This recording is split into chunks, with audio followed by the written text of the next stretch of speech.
പുതിയൊരു വീഡിയോയിലേക്ക് എല്ലാ മാന്യ പ്രേക്ഷകർക്കും സ്വാഗതം. ഇന്ന് ഞാൻ നിങ്ങളുമായി പങ്കുവെക്കുന്ന ആദ്യത്തെ അപ്ഡേറ്റ് നെക്സസിൻ്റെ റീയൂണിയനെ സംബന്ധിച്ചുള്ളതാണ്.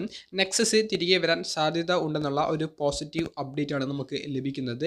നെക്സസിൻ്റെ ഈ ഒരു റീയൂണിയനെ സംബന്ധിച്ചുള്ള അഭിപ്രായം പങ്കുവെക്കുന്നത് മുൻ WWE റെസ്ലറും നെക്സസിലെ മെമ്പറും ആയിരുന്ന ഹീത്ത് സ്ലൈഡർ എന്ന് പറയുന്ന റെസ്ലറാണ്.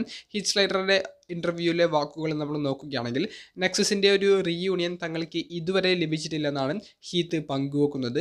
അതായത് മറ്റു ഫാക്ഷനുകൾക്ക് ഈ ഒരു കാലയളവിനുള്ളിൽ തന്നെ രണ്ടാമത്തെ വട്ടവും മൂന്നാമത്തെ വട്ടവും ഒക്കെ റീയൂണിയൻ നടത്താനുള്ള ഒരു അവസരം ലഭിച്ചിരുന്നു. എന്നാൽ നെക്സസ് ഇതുവരെ സ്പ്ലിറ്റ് ആയതിനു ശേഷമുള്ള ഒരു റീയൂണിയൻ നടത്തിയിട്ടില്ല. നിലവിൽ CM പങ്ക്, വെയ്റ്റ് ബാരറ്റ് തുടങ്ങിയ റെസ്ലേഴ്സ് WWEയിൽ ആക്റ്റീവായിട്ട് ഉണ്ട് എന്നുള്ളത് തങ്ങളുടെ ഈ ഒരു റീയൂണിയൻ്റെ സാധ്യത വർദ്ധിപ്പിക്കുന്നു എന്നാണ് ഹീത്ത് പങ്കുവെക്കുന്നത്. അതുപോലെ തന്നെ ജസ്റ്റിൻ കേബ്രിയൽ, റൈബാക്ക്, ഡേവിഡ് ഒട്ടാങ്ക ഇവരെല്ലാം പ്രൊഫഷണൽ റെസ്ലിംഗ് ഇൻഡസ്ട്രിയുമായി ബന്ധപ്പെട്ട് ഇപ്പോഴും ആക്റ്റീവാണ് എന്നുള്ളതും റീയൂണിയൻ്റെ സാധ്യത വർദ്ധിപ്പിക്കുന്നുണ്ട് എന്നുള്ളതും ഹീത്ത് പങ്കുവെക്കുന്നുണ്ട്. ഹീത്ത് നിലവിൽ WWEയിൽ വർക്ക് ചെയ്യുന്ന റെസ്ലറല്ല. അദ്ദേഹം TNA റെസ്ലിംഗ് ഒരു കോൺട്രാക്റ്റ് ഉണ്ടായിരുന്നു. എന്നാൽ ഇപ്പോൾ ഒരു ഫ്രീ ഏജൻ്റായിട്ട് നിൽക്കുകയാണ്. കഴിഞ്ഞ വർഷത്തോട് കൂടിയിട്ടാണ് TNA റെസ്ലിംഗുമായിട്ടുള്ള കോൺട്രാക്റ്റ് ഹീത്ത് അവസാനിപ്പിച്ചത്.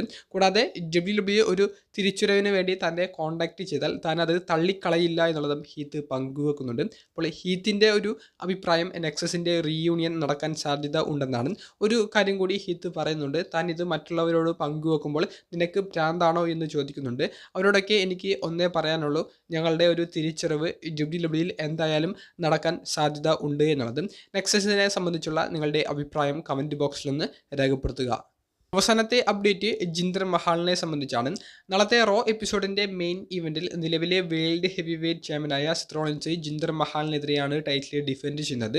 കുറച്ച് കൂട്ടുകാർ പറയുന്നുണ്ട് ജിന്ദർ മഹാൽ വിജയിക്കാനുള്ള സാധ്യത ഉണ്ടെന്നുള്ളത്. പക്ഷേ എല്ലാ റെസ്ലിംഗ് ജേർണലിസ്റ്റുകളും റിപ്പോർട്ട് ചെയ്യുന്നത് ജിന്ദർ മഹാൽ പരാജയപ്പെടും എന്നാണ്.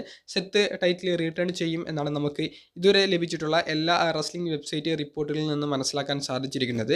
ജിന്ദർ മഹാൽ അദ്ദേഹത്തിന് വേൾഡ് ടൈറ്റിൽ വിജയിക്കാൻ സാധിച്ചാൽ പഞ്ചാബിലുള്ള ഒരു സെലിബ്രേഷൻ താൻ പെട്ടെന്ന് നടത്തുമെന്നുള്ളതാണ് ജിന്ദർ മഹാൽ സോഷ്യൽ മീഡിയയിൽ കുറിക്കുന്നത്. അപ്പോൾ ജിന്ദർ മഹാലിന് വിജയിക്കാൻ സാധിക്കുമെന്നുള്ള ഒരു പോസിറ്റീവായിട്ടുള്ള ഒരു അദ്ദേഹത്തിൻ്റെ ഒരു കോൺഫിഡൻസ് ആണ് അദ്ദേഹം സോഷ്യൽ മീഡിയയിൽ കുറിക്കുന്നത്. ജിന്ദർ മഹാലിന് വിജയിക്കാൻ സാധിക്കുമോ സാധിക്കില്ലയോ എന്നൊക്കെ നാളത്തെ റോ എപ്പിസോഡ് കണ്ടു തന്നെ അറിയാം. വലിയ ട്വിസ്റ്റുകളൊക്കെ ഈ ഒരു മത്സരത്തിൻ്റെ ഭാഗമായി ഉണ്ടായിരിക്കുമെന്നുള്ളതും നിലവിലൊരു റൂമർ പോലെ നമുക്ക് കേൾക്കാൻ സാധിക്കുന്നുണ്ട്. നാളത്തെ റോ എപ്പിസോഡിലെ മത്സരം കഴിയുന്നതിന് ശേഷം കൂടുതൽ കാര്യങ്ങൾ പങ്കുവെക്കാം. വീഡിയോ സംബന്ധിച്ചുള്ള നിങ്ങളുടെ അഭിപ്രായങ്ങൾ കമൻറ്റ് ബോക്സിലൊന്ന് രേഖപ്പെടുത്തുക. അപ്പോൾ അടുത്തൊരു വീഡിയോയുമായി കാണുന്നത് വരെ ബൈ.